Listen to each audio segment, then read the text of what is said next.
मुंबईच्या दिशेने येणाऱ्या एक्सप्रेसवेवर वाहनांच्या लांबच लांब रांगा लागल्या आहेत। खालापूर टोल नाक्यावर वाहनांची गर्दी पाहायला मिळते।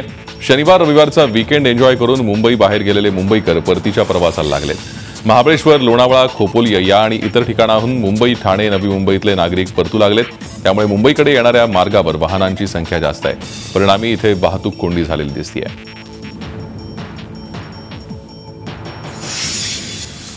आरटीओ अधिकारी किरकोळ चिरीमिरी स्वीकारत असतीलही मात्र यासाठी दलाल आणि झटपट काम करून घेण्याच्या प्रयत्नात असलेले नागरिकच दोषी आहेत असा निष्कर्ष परिवहन मंत्री दिवाकर करत होते। लोकांनी थोडा वेळ काढल्यास भ्रष्टाचार होणार नाही असा सल्लाही त्यांनी दिलाय। राज्याचा परिवहन विभागातले अधिकारी कर्मचारी किती कष्टाने काम करतात याचे गोडवेही रावतेंनी गायले। आरटीओच्या इतक्या अकंठ प्रेमात बुडालेल्या रावते यांना करदाता मतदार राजा काय म्हणेल याचा मात्र यावेळी विसर पडला। आपणच ऐका नेमकं परिवहन मंत्री काय बोलले। 10 अधिकाऱ्यांचं काम जर एक अधिकारी करत असेल तर नाईलाजाने त्याला आणि तुमची तर गडबड असते। तुम्ही कसे म्हणता बसल्या जागी टीका करायला, संध्याकाळच्या गप्पात टीका करायला मजा वाटते। काय ते सगळे बदमाश आरटीओवाले सगळे पैसे खातात। भाषण काढायला गेलो 10,000 रुपये खर्च आला ना। किती सोपं आहे ना बोलायला। खरंच तो आरटीओ ऑफिसरला दिले का, परिवहन अधिकाऱ्याला दिले का? तुम्हाला वेळ नसतो, तुम्हाला घाई असते, तुम्ही दलाल पकडता। कुठे अधिकृत लिहिलेलं नाही दलालाकडे जा, बघा तुम्ही जगून घ्या। मग त्याला सांगतो तो तुम्हाला किंमत सांगतो, तो घेतो तुमच्याकडनं 10,000 रुपये, तुमचं काम करतो, ते आमच्या अधिकाऱ्यांना 500 रुपये देत असेल, ते चुकीचेच आहेत पण देतो।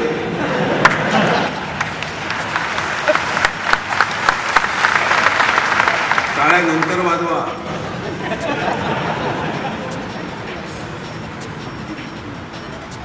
हे करायला लावणाऱ्यांकरता टाळ्या वाजवा। मी सांगेन ते का तुम्हाला आयुष्यात जन्माला आल्यानंतर काय 50 वर्ष, 60 वर्ष, 70 वर्ष, 80 वर्ष तुम्हाला आयुष्य दिलेलं आहे। परमेश्वराने तुम्हाला मला जे दिलंय ते दिलंय।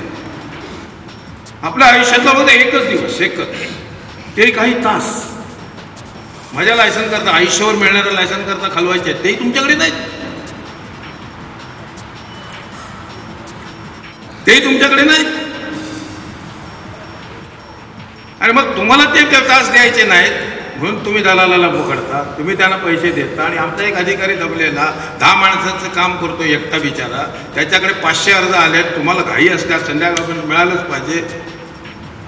500 रुपयाकरता टाळ्या वाजवल्यात, परंतु दलालाला चालणाऱ्या 9,000 9,500 देणाऱ्या तुमच्याकरता टाळ्या कोण वाजवणार?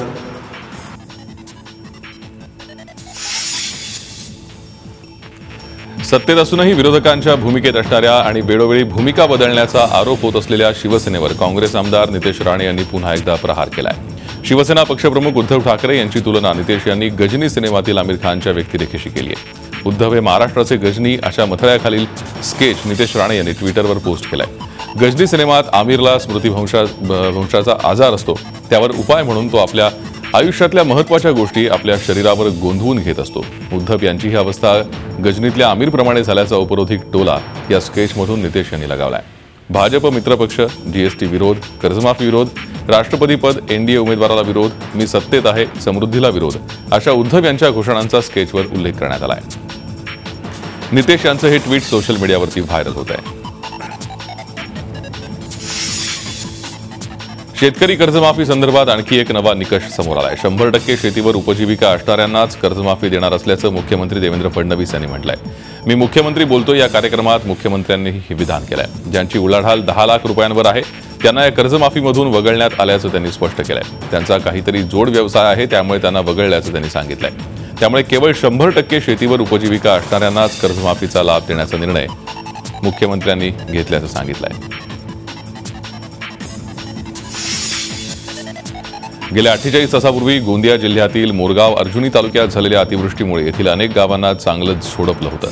तर तालुक्याअंतर्गत येत असलेल्या केशोरी या गावात तब्बल 260.2 मिलीमीटर पावसाची नोंद होऊन गाढवी नदीला पूर आला होता। त्यामुळे या गावाचा संपर्क तालुक्याशी तुटला होता, तर येथील पूल देखील पाण्याखाली बुडला होता। केशोरी गावात पूरस्थिती नियंत्रणात असून शेती तसंच 50हून अधिक घरात पाणी शिरल्यानं घर आणि शेतीचं मोठ्या प्रमाणात नुकसान झालंय।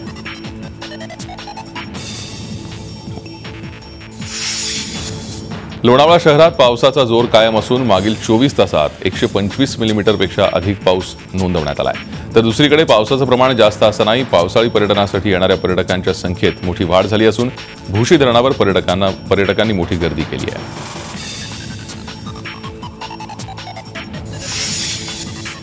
नाशिकमध्ये झालेल्या पावसामुळे मराठवाड्यातील जायकवाडी धरणात पाणी यायला सुरुवात झाली आहे. नाशिकच्या दारणा आणि नांदूरमधून सोडलेलं पाणी जायकवाडी धरणाच्या बॅकवॉटरमध्ये पोहोचलंय. जवळपास 2% जायकवाडी धरणातला पाणीसाठा वाढलाय. सध्या मराठवाड्यात पाऊस नसल्यानं जायकवाडी धरणातील पाणीसाठा दिवसेंदिवस खाली जातोय. त्यामुळे या पाण्यानं दिलासा द्यायला सुरुवात केली आहे. सध्या 23,378 क्युसेक इतक्या वेगानं जायकवाडी धरणात आवक सुरू आहे. त्यामुळे 20% इतका पाणीसाठा धरणात झालाय.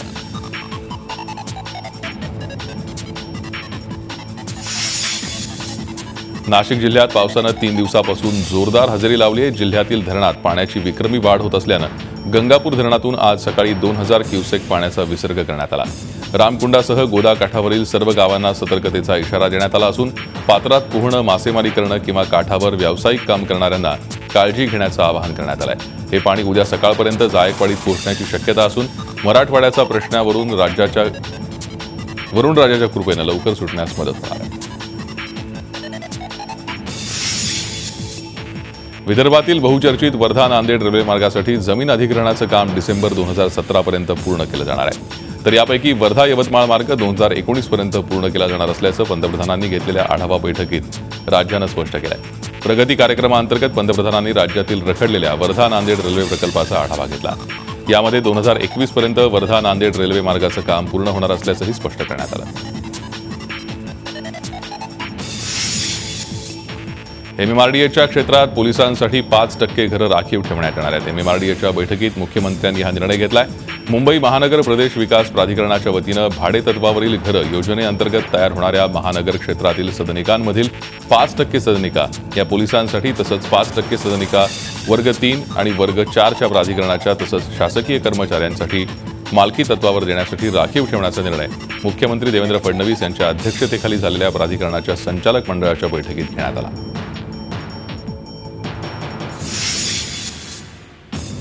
मिठाईच्या दुकानाचा नामफलक बसवताना उच्च दाबाच्या तारेचा स्पर्श झाल्यानं बेळगाव गांधीनगर इथे 2 कामगारांचे प्राण गेले तर काही जण जखमी झाले.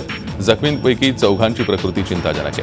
परशुराम कटारे आणि गोपाळ सुगलानाबाद अशी मृत कामगारांची नावं आहेत. त्या दुर्घटनेत जखमी झालेल्या जखमींवर सध्या जिल्हा रुग्णालयात उपचार सुरू आहेत. 16 वर्षीय हर्ष अग्रवालची ही बातमी. पाहिजे ती साधनं आणि पैसा नसताना देखील तसंच कोणत्याही प्रकारचे तांत्रिक किंवा इंजिनिअरिंगचं शिक्षण न घेता एका दुर्गम आदिवासी भागातल्या 16 वर्षीय हर्षनं जुन्या अडगळीत पडलेल्या लुना गाडीचं रूप पालटण्याची किमया साधली आहे. हर्षनं आपल्या स्वतःच्या कल्पनाशक्तीतून या गाडीचं रूप बदलून या गाडीची सिंगल सीट दुचाकी तयार केली आहे. हर्षच्या या कामगिरीनं त्यानं ग्रामीण भागातील विद्यार्थ्यांसमोर एक आदर्श निर्माण केला आहे. जळगाव जिल्हाधिकाऱ्यांनी व्यापारी आणि दुकानदारांना मोठा दणका दिलाय. जोपर्यंत दुकानदार तसंच व्यापारी परिसर स्वच्छता करत नाहीत तोपर्यंत जळगावचं गोलानी मार्केट बंद ठेवण्याचा आदेश जिल्हा प्रशासनानं दिलाय. 19 जुलैपर्यंत दुकानं बंद ठेवण्याचं प्रांताधिकाऱ्यांनी आदेश काढलेत. गोलानी मार्केट परिसरात अतिशय अस्वच्छता असून नागरिकांच्या आरोग्याला धोका निर्माण होईल इतपत गोलानी मार्केटमध्ये घाणीचं साम्राज्य झालंय. म्हणूनच प्रांताधिकाऱ्यांनी मार्केट बंद ठेवण्याचे आदेश दिले.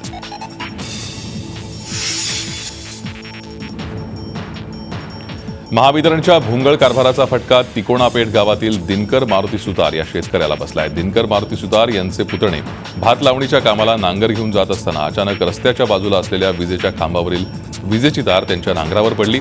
त्यामध्ये एक बैल आणि त्यांच्या कुत्र्याचा मृत्यू झाला. तर अशा प्रकारे ऐन भात लावणीच्या काळातच बैल गमवावा लागल्यानं शेतकरी दिनकर मारुती सुतार यांचं मोठं नुकसान झालंय.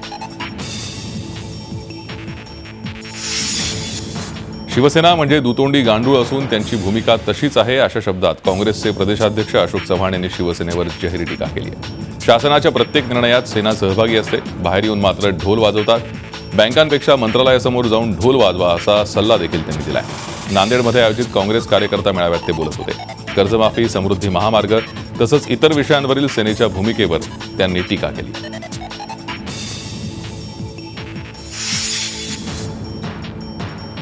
पावसाळा सुरू होऊन महिना उलटला तरीही नंदुरबार जिल्ह्यातील शहादा तालुक्यातील सुसरी धरण कोरडं असल्यानं शेतकऱ्यांमध्ये चिंता होती. यंदा पावसाळा सुरू होऊन महिना उलटला तरी हे धरण कोरडंच आहे. धरणात पाण्याचा मोठ्या प्रमाणात साठा होईल या उद्देशानं 2 महिने जेसीबीच्या सहाय्यानं गाळ काढण्यात आलाय. मात्र धरण यंदाच्या पावसाळ्यात भरेल की नाही ही चिंता शेतकऱ्यांना सतावते.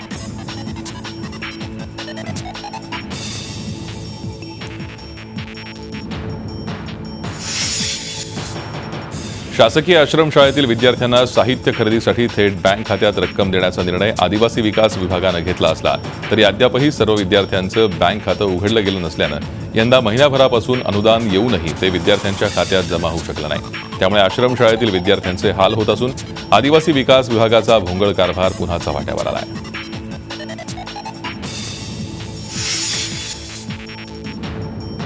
आटपाडी तालुक्यातील यूपीएससी आणि एमपीएससी उत्तीर्ण झालेल्या विद्यार्थ्यांना हत्तीवर बसवून त्यांची मिरवणूक काढण्यात आली. त्यांनी मिळवलेल्या यशाबद्दल ही मिरवणूक काढून आनंद साजरा करण्यात आला. तर ग्रामीण भागातील या मुलांनी स्पर्धा परीक्षेत यश मिळवून गावाचं नाव मोठं केल्याची भावना ग्रामस्थांनी व्यक्त केली.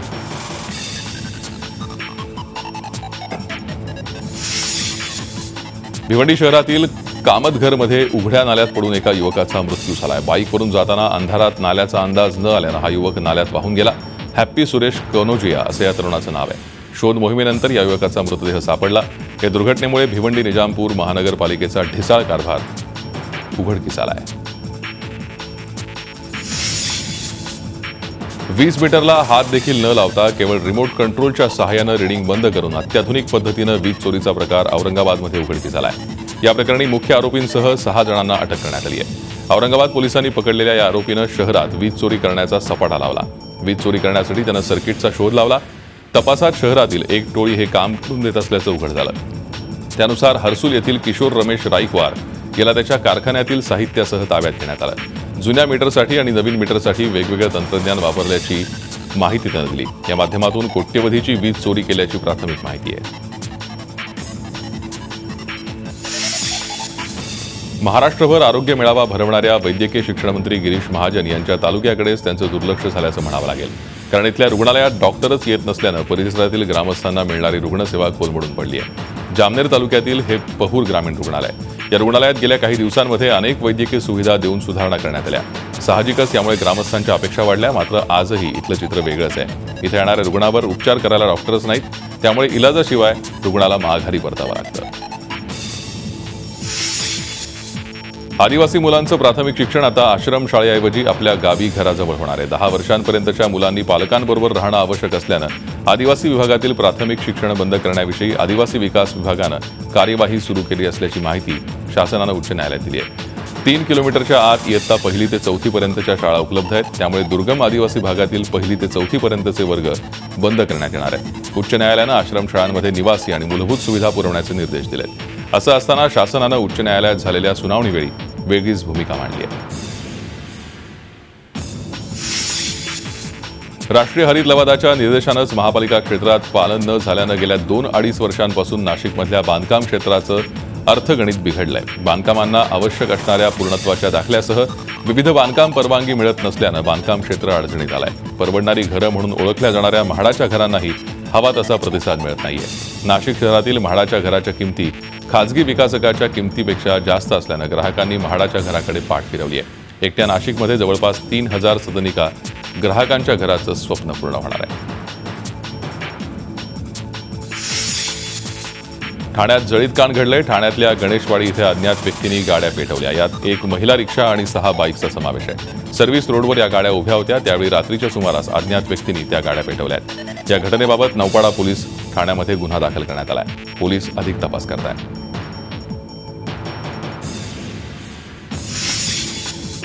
औरंगाबादच्या हर्सुल कारागृहात बंदींना आपल्या मुलांना भेटण्यासाठी गळाभेट कार्यक्रमाचं आयोजन करण्यात आलं. औरंगाबादच्या हर्सुल कारागृहात कैद्यांनाही आपले अश्रू अनावर झाले. बऱ्याच वर्षांनी या कैद्यांना आपल्या मुलांना भेटता आलं. शिक्षा भोगत असलेल्या बंदींनी आपल्या मुलांना भेटता यावं म्हणून गळाभेट कार्यक्रमाचं आयोजन केलं. गेली अनेक वर्ष ज्यांनी आपल्या कुटुंबियांना पाहिलंही नव्हतं त्या कैद्यांना चक्क कुटुंबियांना प्रत्यक्ष भेटता आलं. यावेळी या कैद्यांसह त्यांचे नातलगही भावूक झाले. वसईत तरुणांची बाईक मस्ती सध्या जोरदार सुरू आहे. बाईकवर थरारक आणि जीवघेणे स्टंट ही मुलं करतायत. शुक्रवारी दुपारच्या सुमारास 10 ते 12 जणांचा एक ग्रुप वसई पूर्वेकडच्या मधुबन हाईट्स परिसरात अशा प्रकारचा जीवघेणा स्टंट करत होता. एका दक्ष नागरिकांनी या उर्मट तरुणांची स्टंटबाजी मोबाईलमध्ये रेकॉर्ड केली. आधी ही मुलं आपापसात रेसिंग लावतात आणि त्यानंतर चालू गाडीवर उभं राहून स्टंट करतात. तासभर अशी स्टंटबाजी सुरू असते. या तरुणांचा स्टंट पाहिल्यावर हृदयाचा थरकाप होतो. अशा प्रकारचा या परिसरात अनेक लोक मॉर्निंग वॉक करत असतात. तसंच लहान मुलं सायकलवरून सुद्धा जात असतात. दररोज इथे अशा प्रकारचा जीवघेणा स्टंट सुरू असतो. मात्र पोलीस या परिसरात फिरकत सुद्धा नाही.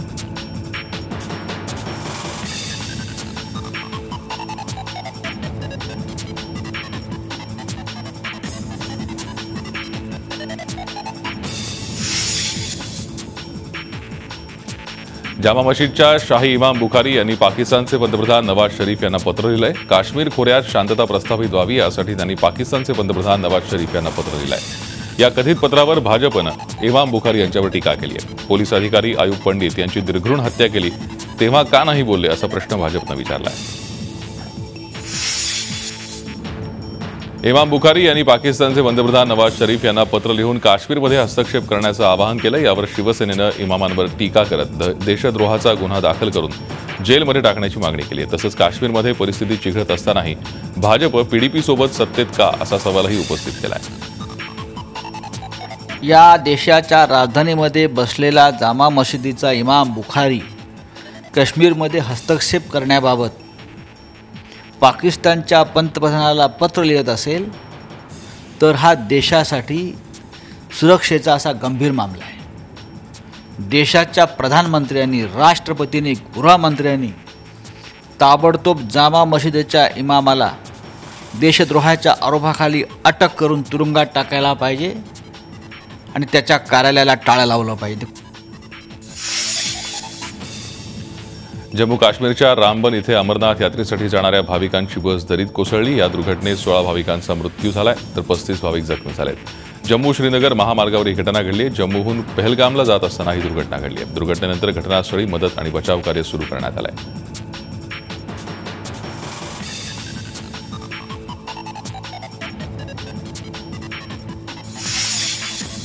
अमरनाथ यात्रेवर झालेल्या हल्ल्याप्रकरणी जम्मू काश्मीर पोलिसांनी त्यांच्याच एका जवानाला अटक केली आहे. पीडीपीचे आमदार एजाज अहमद मीर यांच्या गाडीवर तो जवान ड्रायव्हर म्हणून तैनात आहे.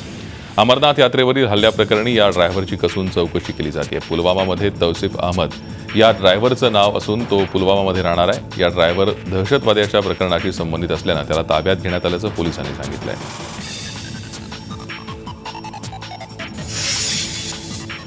भ्रष्टाचाराच्या आरोपांमुळे उपमुख्यमंत्री तेजस्वी यादव अडचणीत आल्यानंतर बिहारचं राजकारण चांगलंच तापलंय. बिहारमध्ये लाच आणि खुर्ची वाचवण्याचा संघर्ष शिगेला पोहोचलाय. मुख्यमंत्री नितीश कुमार आपली छबी वाचवण्यासाठी प्रयत्न करत आहेत तर दुसरीकडे लालू प्रसाद यादव आपल्या लेकाचं पद वाचवण्यासाठी धडपडत आहेत. त्यामुळे लालू आणि नितीश यांच्यात कोण झुकणार याचा फैसला होण्याची शक्यता आहे.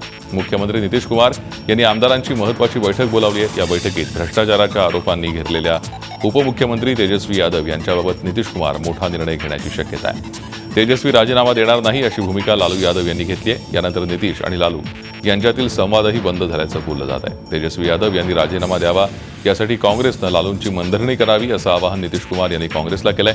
महाआघाडी वाचवण्यासाठी काँग्रेसनं मध्यस्थी करावी असं नितीश कुमारांना वाटतंय. त्यामुळे बिहारमध्ये राजकीय नाट्यमय घडामोडी काय घडतात याकडे नजरा लागल्या आहेत.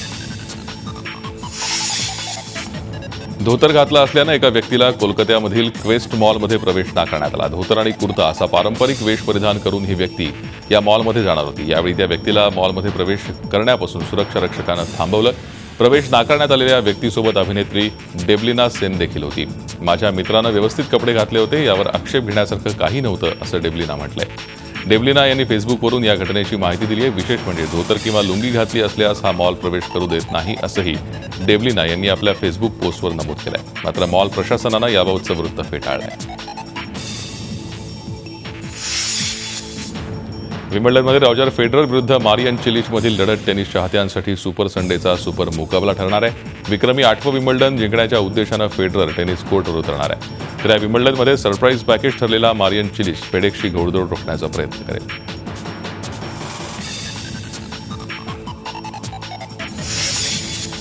स्पेनच्या गार्विन मुगुरुझानं पहिलं विम्बल्डन जिंकलं. तिनं फायनलमध्ये विजयासाठी फेव्हरिट मानल्या जाणाऱ्या अमेरिकेच्या व्हिनस विल्यम्सचा धुव्वा उडवला.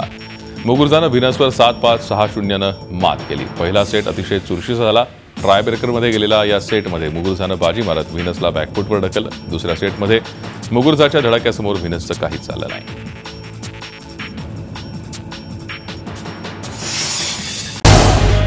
झी 24 तास रहा एक पाऊल पुढे.